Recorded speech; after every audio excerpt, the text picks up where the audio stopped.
Welcome, everybody, to Millennials Are Killing Capitalism Live. I see a comment right off the bat of didn't get a lot of sleep last night. Looking forward to the replay. Yeah, the reason that we're 10 minutes late is because I also didn't get a lot of sleep last night and was just sitting upstairs, like looking at all of the chaos on Twitter and realized it was 10 o'clock already and we needed to get started. So, anyways, welcome, welcome, invite folks in. Share the video, like, subscribe, those things. Support us on Patreon. Um, Couple things. So at the top, I just want to say, obviously, last night was an extremely challenging night, I think, for everyone, like just kind of mentally, psychologically, with everything that we saw in terms of, how the police raided Columbia last night, as well as I didn't see this until I woke up this morning, but the kind of fascist vigilante violence, Zionist violence at UCLA that was certainly authorized by the police. And I mean, we can talk about that. We can talk about also the Colombian president of Columbia University, I should say, not the country. Um, saying that they want a police occupation on campus until after graduation this year. And so there's a lot going on around the country. And for folks who don't know, we sent out a call yesterday just to students, to also faculty, grad students, people who are facing repression right now, who are holding these encampments. If any of them want to reach out and have a conversation on our platform, that we would open it up to them. And one of the first groups to reach out was some organizers at Cornell. So I'm going to let them mostly, introduce themselves and talk about what's going on their campus. And obviously, what's going on in their campus is connected to both what's happening in Gaza and Rafah in Palestine, but also what's happening around the country in terms of this movement. So um, welcome to the show to both of you. Thank you for taking the time to join us this morning. Um, and why don't you just start just by saying just whatever you would like to share kind of about yourself and about how you got involved in this. And we can kind of start there and then we can talk more about what's going on your campus currently. Totally. Yeah, I'll start. Excuse my voice. I've been talking a lot more these last couple of days than I think I have in a long while. Um, I'm Savan. I'm a grad student here at Cornell. I'm studying plant science. I'm a garden educator. I teach kids about nature and plants. That's pretty cool. But yeah, I'm here for 1 year, and this year shit kind of hit the fan, and yeah, I'm here because I'm Jewish. That's a really big reason that I am part of this encampment. I think it's really important that Jewish voices are being amplified to defend Palestinian liberation in the face of Israeli occupation, repression, and genocide. I'm Yehoon. Okay. I'm a undergrad here at Cornell. I'm a sophomore, so this is my second year. I guess I got into it earlier this year. I joined a club called Cornell Progressives. I've always been more on the left. And then I think this issue kind of really took me by storm. I know me personally, I didn't know much about any of this until October 7th. And then I continued to learn more. And I think what really ignited me was kind of the hypocrisy behind this whole entire thing. So I remember a lot during my like elementary school, middle school, high school years, learning about different wars or different like the civil rights movement, slavery, all of these horrific things that has happened in the past of United States history, and how there's always been a fight against it, and how we're so great and we're so much better than we used to be. And I think this issue, at least for me, has kind of shown me the opposite, that not as much as we thought has changed has actually changed. So that really ignited me to, I guess, continue the fight when I see not others continuing the fight. Mhm. Yeah, I appreciate that both. say a little bit before we go further about the organization that you're part of, the Coalition for Mutual Liberation, as I understand it, and kind of yeah, just say that at the start. Yeah, and I also should say I'm part of Jewish Voices for Peace here at Cornell and within the Ithaca community. Um, yeah, CML is a coalition of 40 plus. I'm not sure the exact number, but over 40 organizations here on campus. And yeah, it's just it's a great group of people, to be quite honest. And our focus is mutual liberation. And right now, that is solidarity with Gaza and pressuring our administration here to divest. And I would like to know how new CML is. So it didn't exist before October 7th, but it's been really robust and quick at gaining support and traction on this campus. I think it's fair to say Cornell is a very apolitical place. Like unlike other Ivy League institutions, we have like a big engineering school, we have a big like finance school, and so we don't have as many liberal arts majors here. So I think there was a little bit of a struggle at the beginning to kind of get people on board. Like we weren't as fast as like other ones like Brown or Dartmouth or even Columbia. But I think it's been really amazing how quickly we've been able to invigorate this community.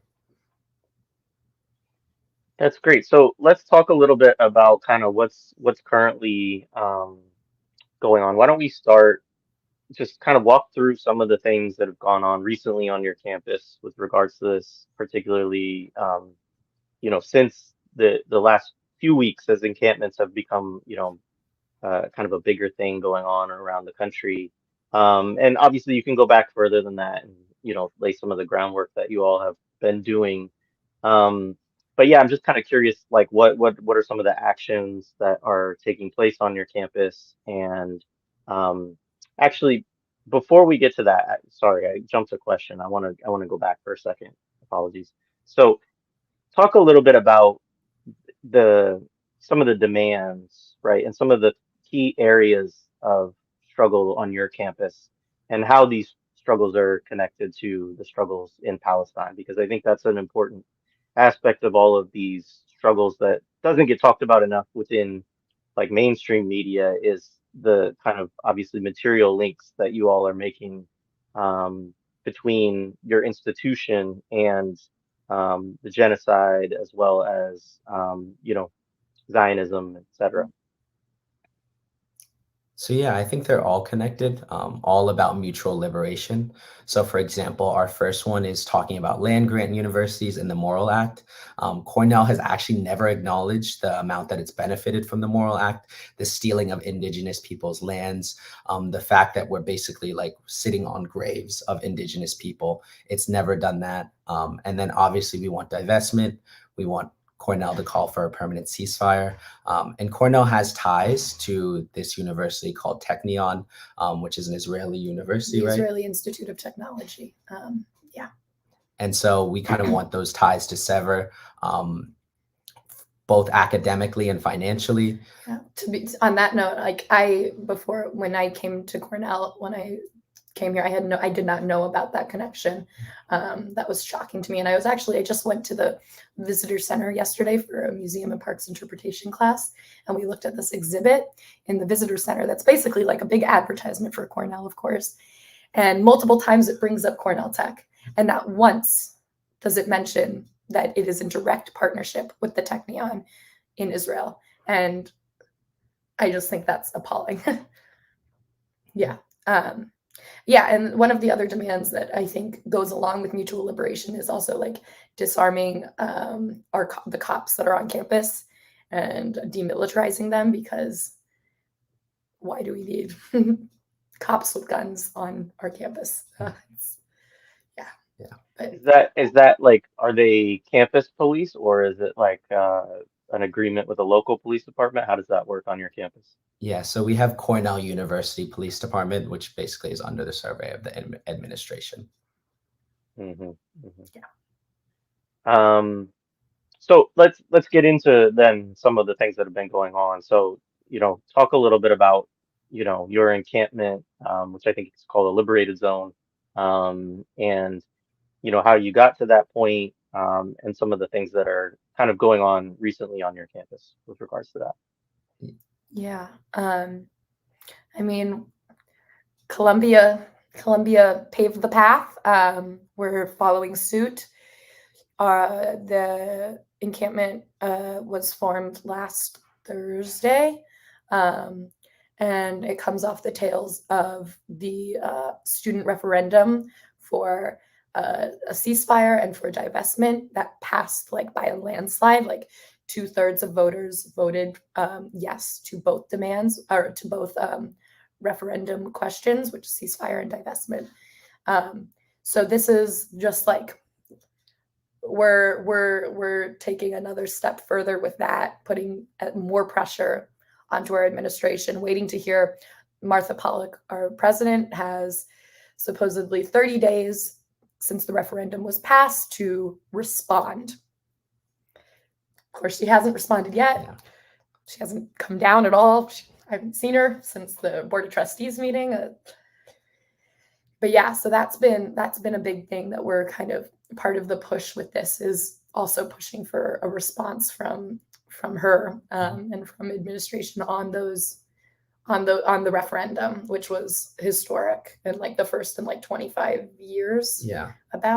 And we had a great turnout. I think 50% of the undergraduates voted, which is historic. I think like if 25% voted, I think they would have been historic. Yeah. I also do want to note how like long this has been going on. Like our referendum was about less than a month ago, I think. But we've been on this fight for like even before I joined in January. Yeah. And I think a lot of why we're at this point is because we haven't been listened to whatsoever. We have had many rallies and protests before this, and administration didn't listen. We even went through like the student assembly, which is our student government.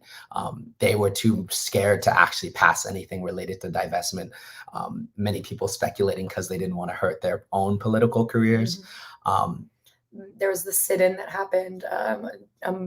God, time means nothing to me anymore. Was it like a month, 2 months ago? Yeah. And that was, 24 people got arrested, and that was bad.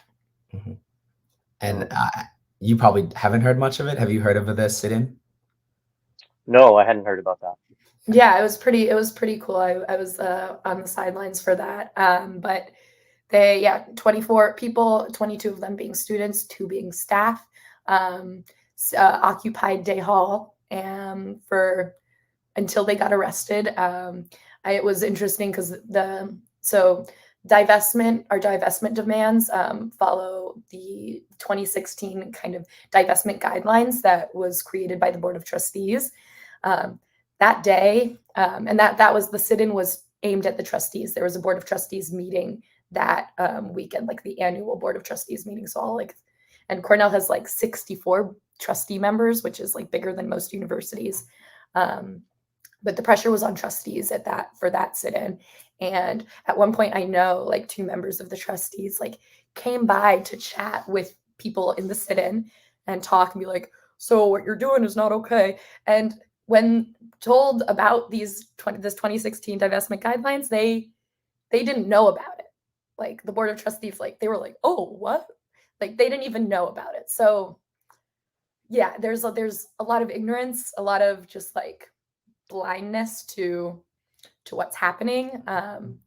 And yeah, the sit-in was I think a great point at which we like a really big mobilization point. And now we're here at the encampment, and we've just been garnering more and more support, more and more folks who are joining us. Yeah. I know you use the picture of the encampment as like the art for this. The encampment has grown. It's taken up a big part of our art squad.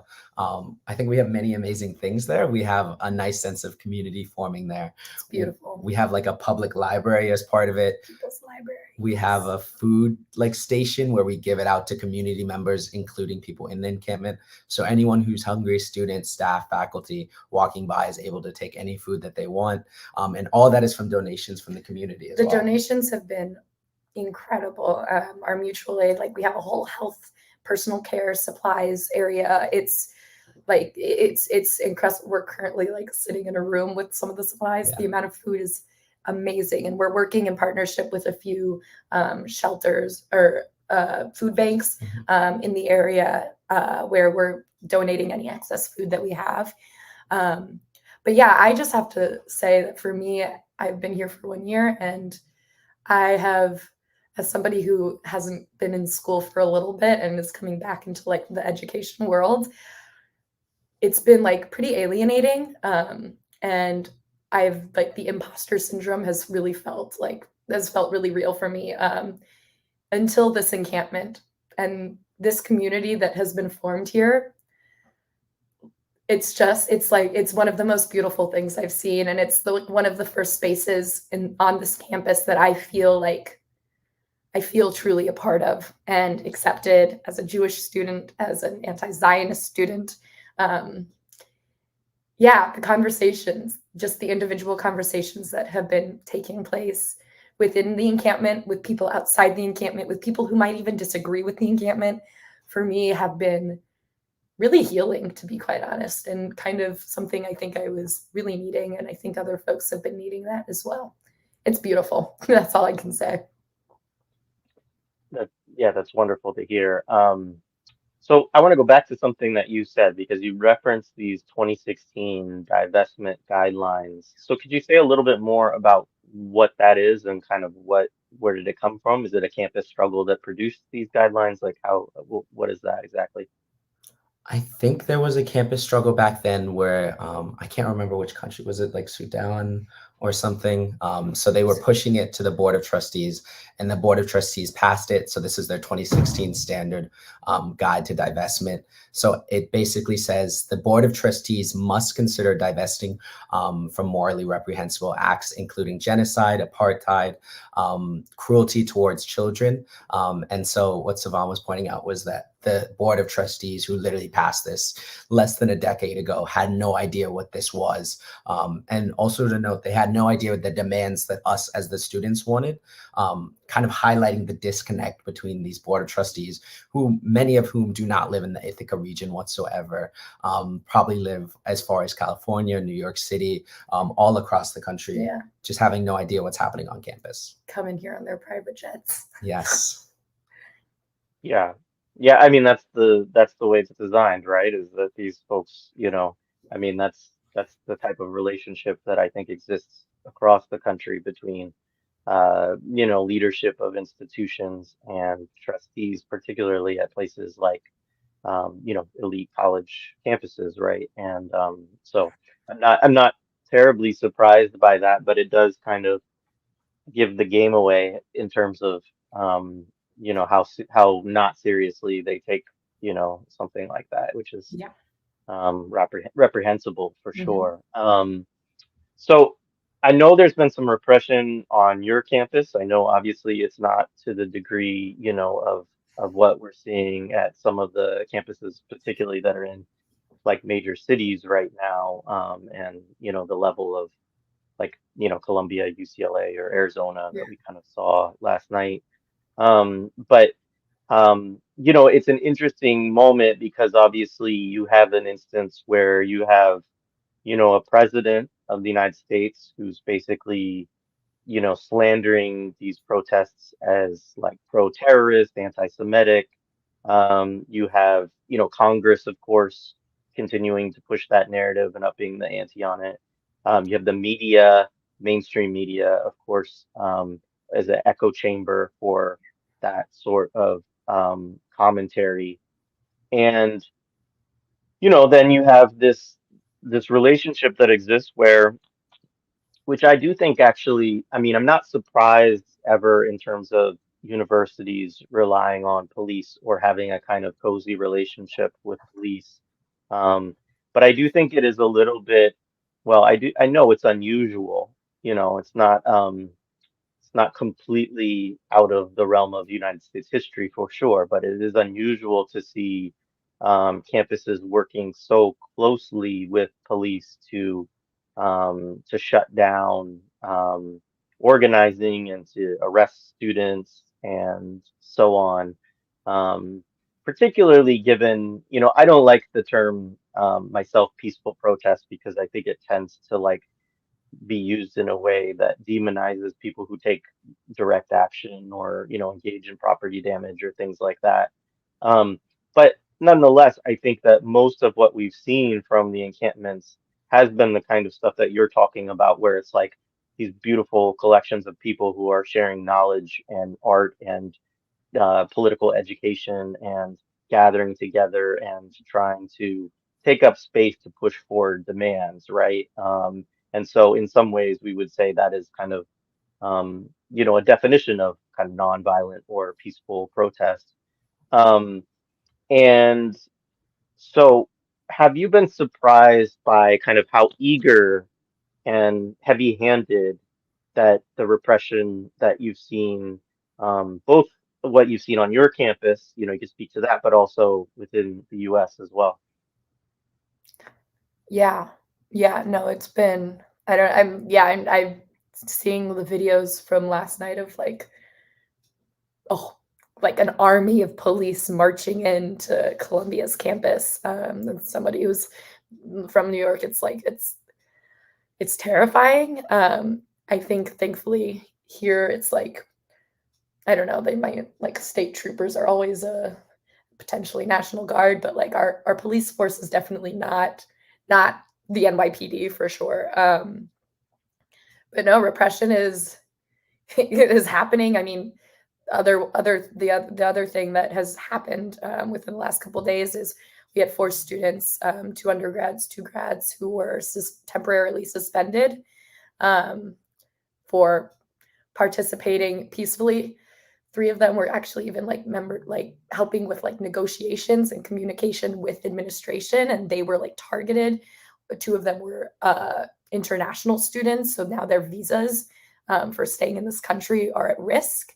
And the 2 undergraduates were, it was at first they were being kicked out of their student housing that has since been revoked, thank goodness. But yeah, no, the repression is real, and we're seeing it here with the cops. I mean, there's cops. The cop presence around the encampment is happening, and they have begun their kind of similar. They're not quite to the level of they've been harassing, I guess is to say. They've been at night flashing their brights at us, playing music or making noise, and just really just kind of intimidating. But it's a fear. It's a worry. And yeah, I don't think it's too surprising. no, it's also not. Yeah, Yeah. I know there's been a talking point for Colombia. Like Colombia has like a page on their website where it's like talking about the protests in the past and how they've learned from that or whatever. But we also have that virtue signaling here at Yeah. Cornell. Willard Straight Hall, which previously had an occupation for South African apartheid.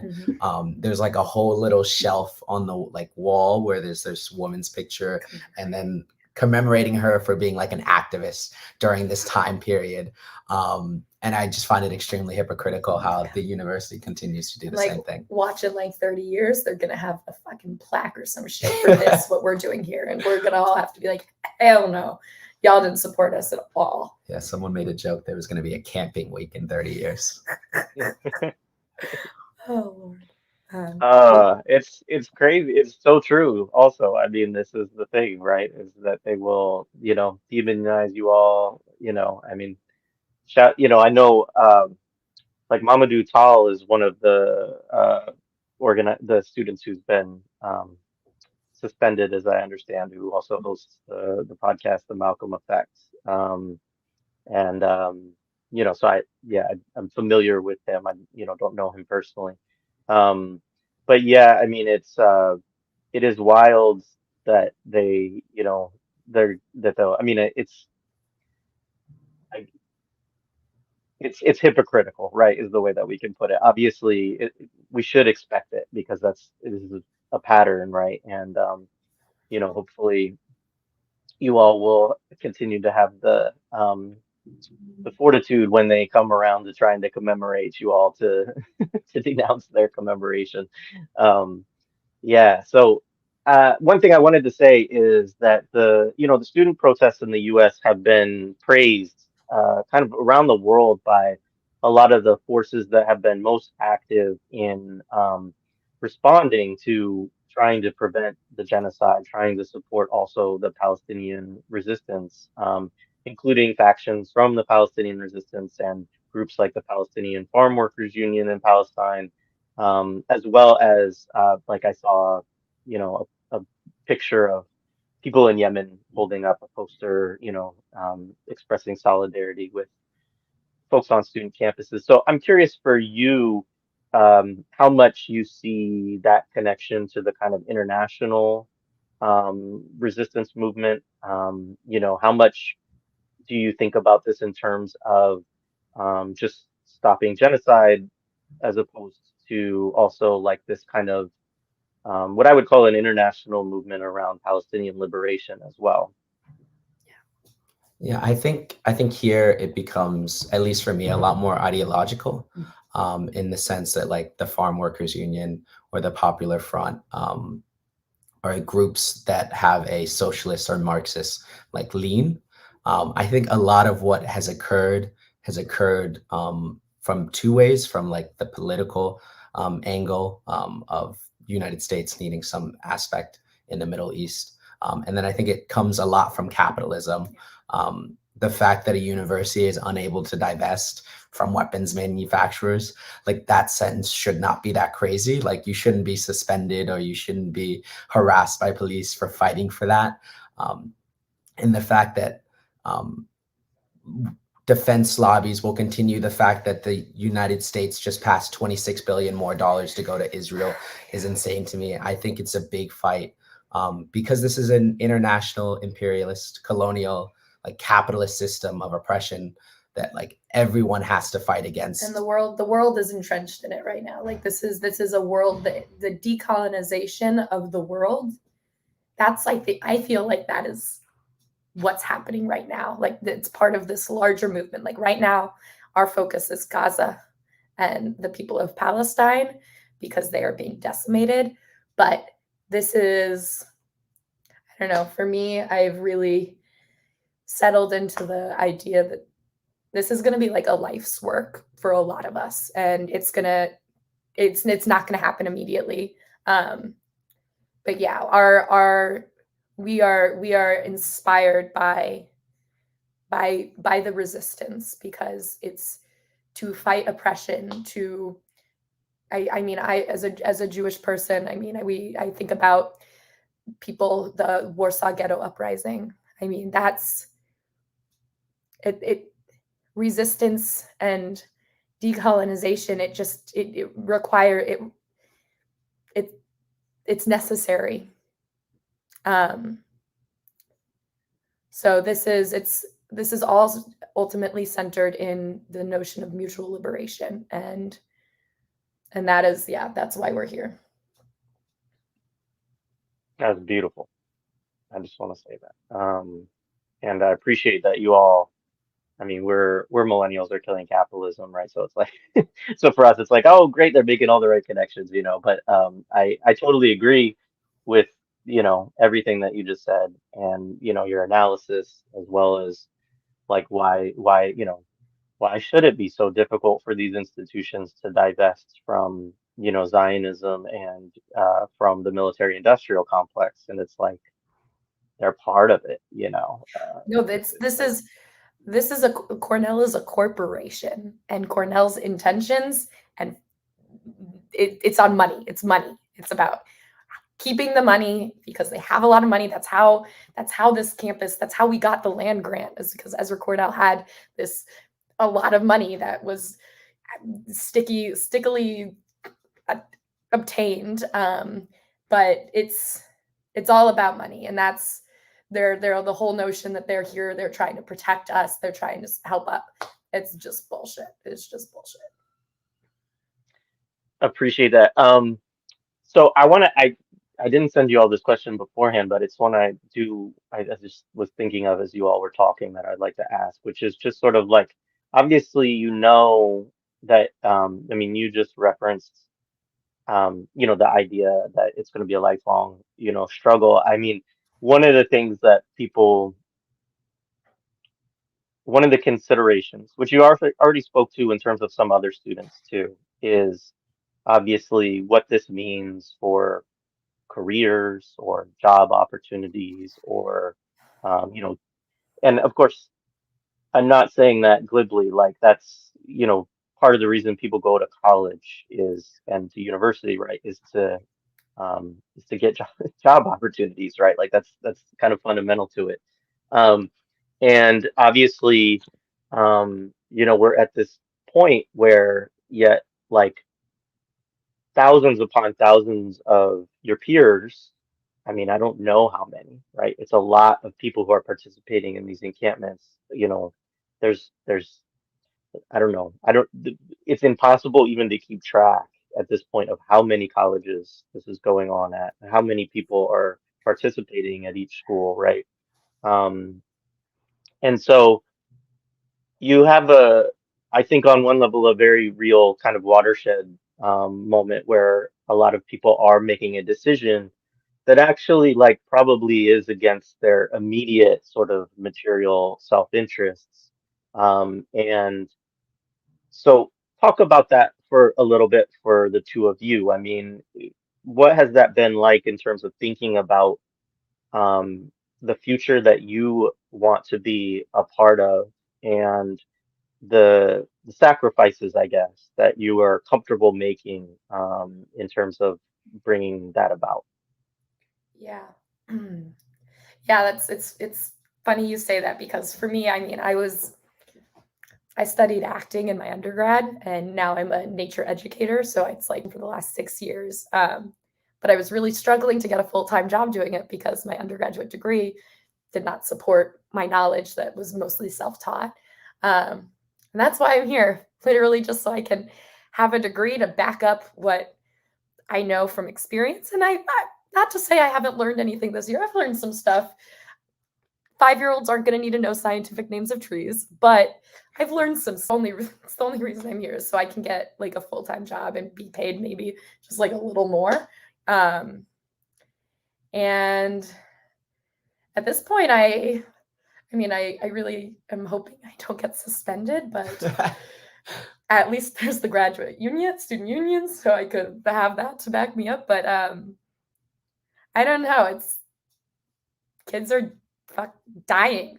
Like kids are dying, and like for me, it's the kids are like for me the like what really holds me to this is the videos that like the some of like the most horrifying videos.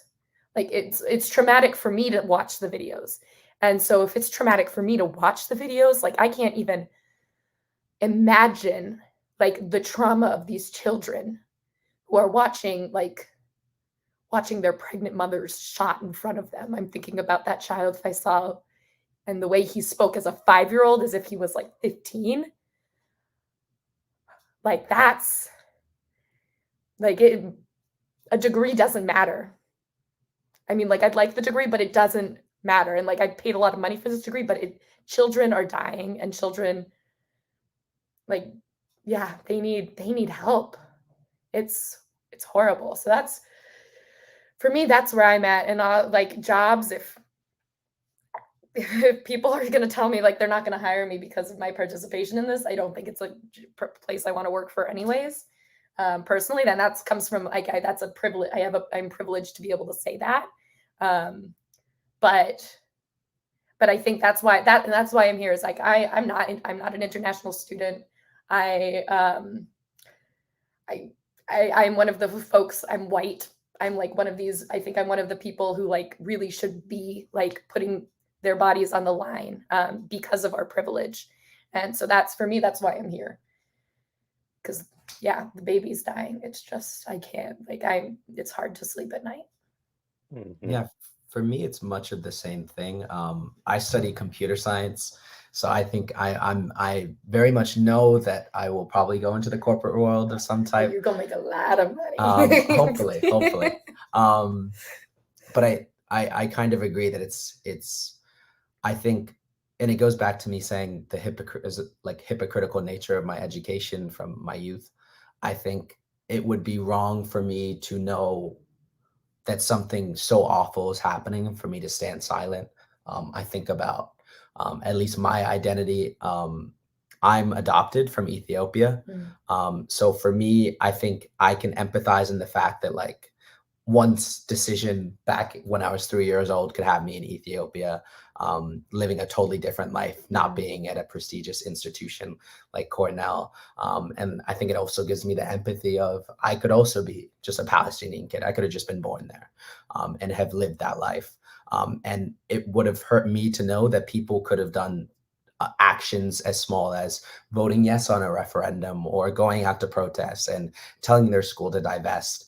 Um, for me, if I knew that someone else was in that position and didn't do it, I would be hurt. Mm, And then I think it goes back to me, I think being African American as well, knowing that like movements like this take a lot of people. Thinking on the civil rights yeah. movement of it's solidarity that Mm, makes change occur. And I couldn't stand and look the other way as seeing another group of people be oppressed and hurt. And I think for me, that would be an extreme disservice to the people who fought to, like for my rights that I have today. I think that would be a disservice to them. Beautiful, both of you. Thank you. So another thing that's been on my mind with this, and I know it's on other people's minds as well. I hear, see people talking about, hear people talking about it, is that obviously we're near the end of the school year. I don't know how close that is on your campus. we have But 1 week left of class. Yeah. one week, yeah. And I think that's similar in a lot of schools. Some of them go to June, but most colleges, especially in the northeast, tend to wrap up in May. And so I mean, on one end, I that's part of to me why a lot of the repression that has happened seems um it actually doesn't seem strategic to me at all. I mean, I think if I was put my university administrator hat on for a minute and just said, you know, there's definitely an approach that a lot of universities could take, which would just sort of be like, yeah, we allow free expression. They're going to do this on our campus. We'll be over in a couple of weeks. We'll hope that the summer dissipates this, and we'll revisit the question in the fall. Um, and I've been surprised because of that, how heavy-handed a lot of the response has been, how many students, I mean, even at your campus, you're talking about multiple people who've been suspended and, um, you know, uh, are facing consequences that seem, you know, not as extreme as people, but you also talked about arrests also at the sit-in, right? So it's like there's both of those things happening. And so I've been a little bit surprised that the, even though I understand the importance of, the support for militarism, the support for Zionism among these universities, I've still been a little bit surprised that they haven't taken a more of a kind of, you know, we let everybody speak their piece, that we're a liberal institution, et cetera, approach to this. Without, of course, not, I don't expect them to just take your demands, right, without, being forced to, of course.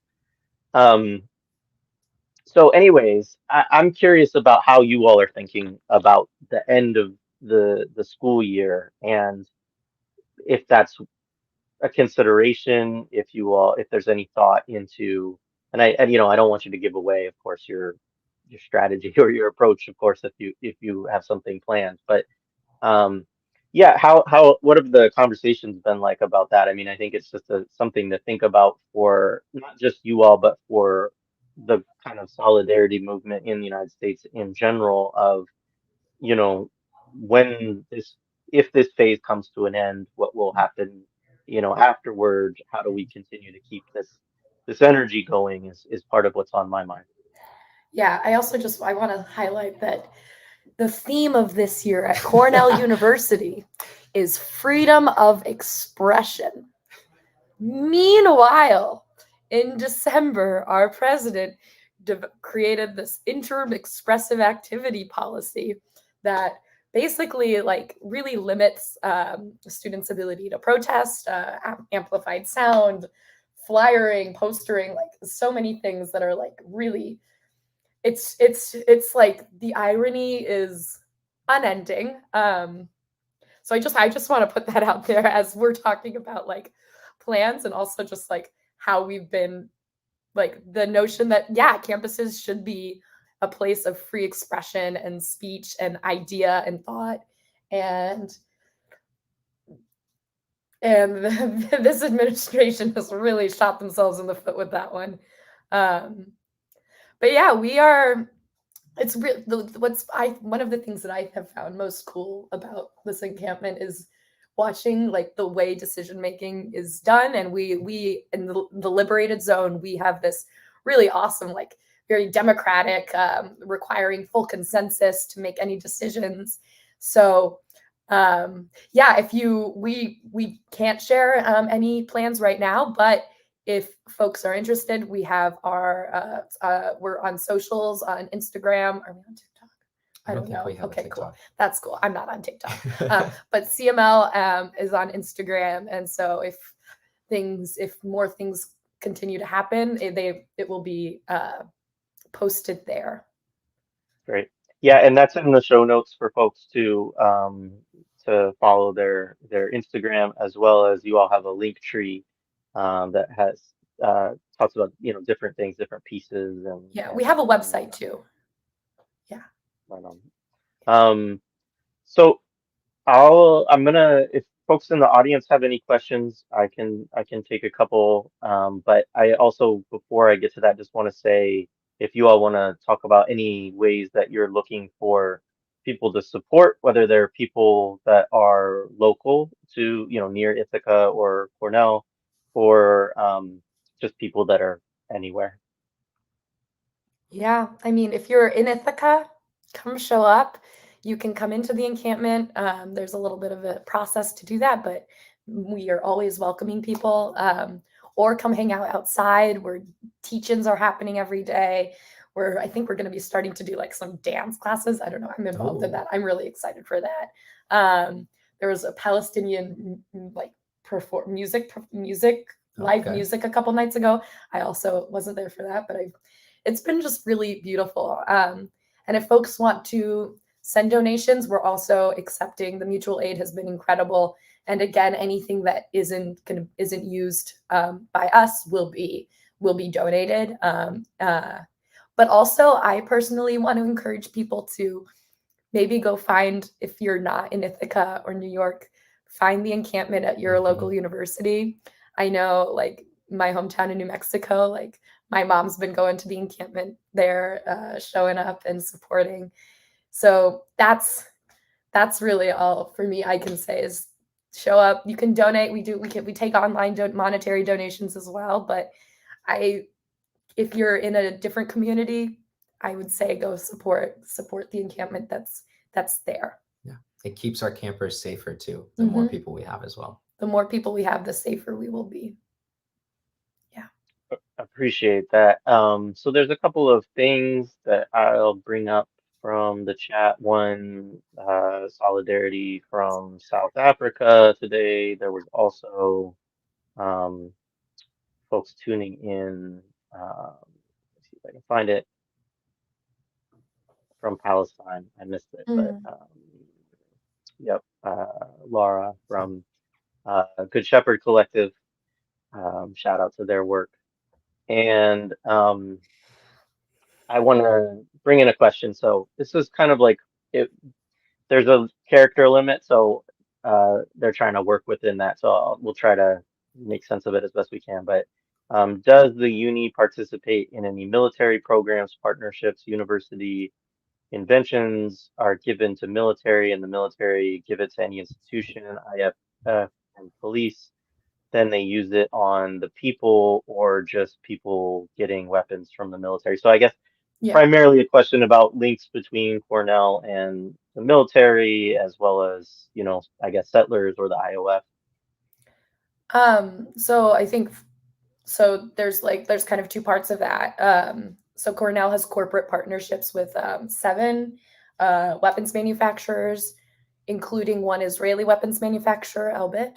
Um, and with those partnerships, there is like we bring folks who are part of those companies. They come get degrees, they learn, then similarly, I think we like kind of place people who have come to Cornell, we place them there.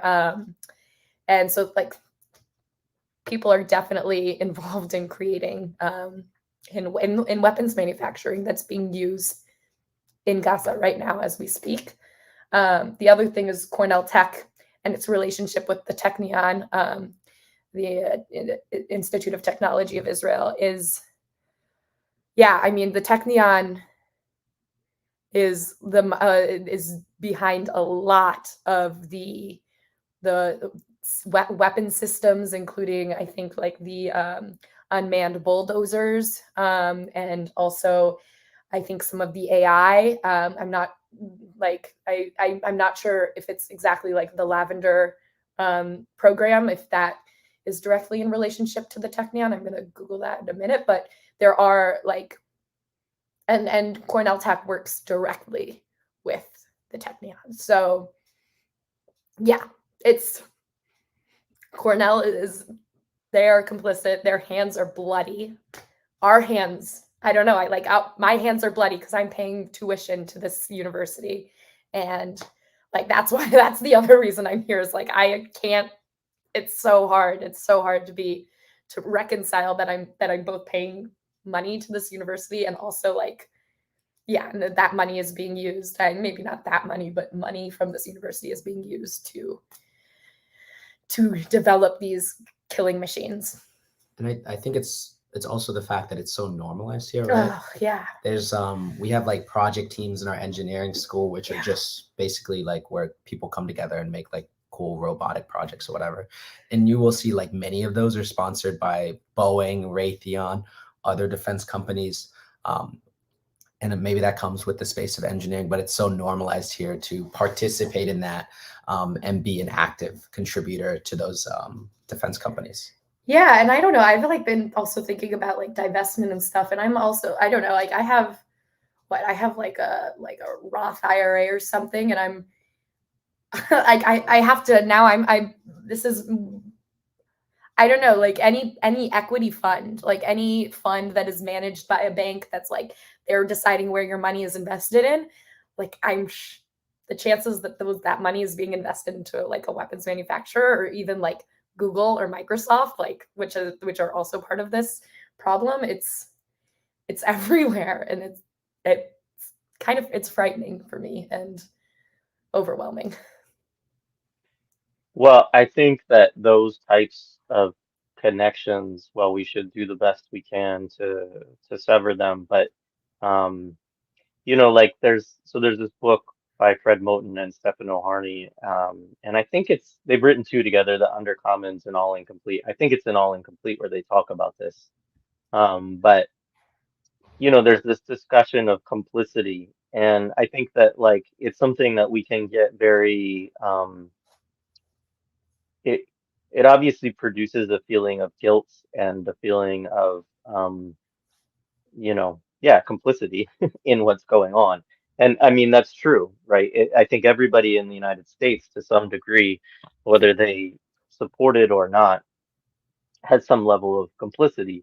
Um, but at the same time, what they propose people think about is what are we willing to be complicit in together? What are we willing to conspire towards together? And I think you all are kind of embodying that practice, and I think that's ultimately, to me, the more interesting and important conversation and question is, you know, getting together with people that we can and thinking about what are we willing to do to try to produce something new, right? Where we wouldn't all be complicit in a world like the one that we have that is um to bring it back to something that you said earlier, that, the trauma that's being inflicted upon children in Gaza right now, obviously also men and women in Gaza and other people in Gaza, and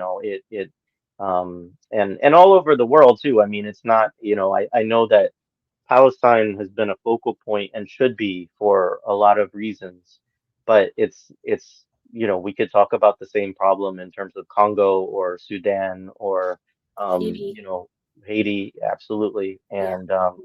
And so, I appreciate what you all are doing and all of the connections that you're making. And we wish you nothing but solidarity from our outlet. And if there's anything that we can do more to support the work you're doing, or if it becomes, useful to come back and have another conversation, we would certainly welcome you back. And so thank you both. Thank you so much. Yeah, thank you so much. Have a nice day. You too.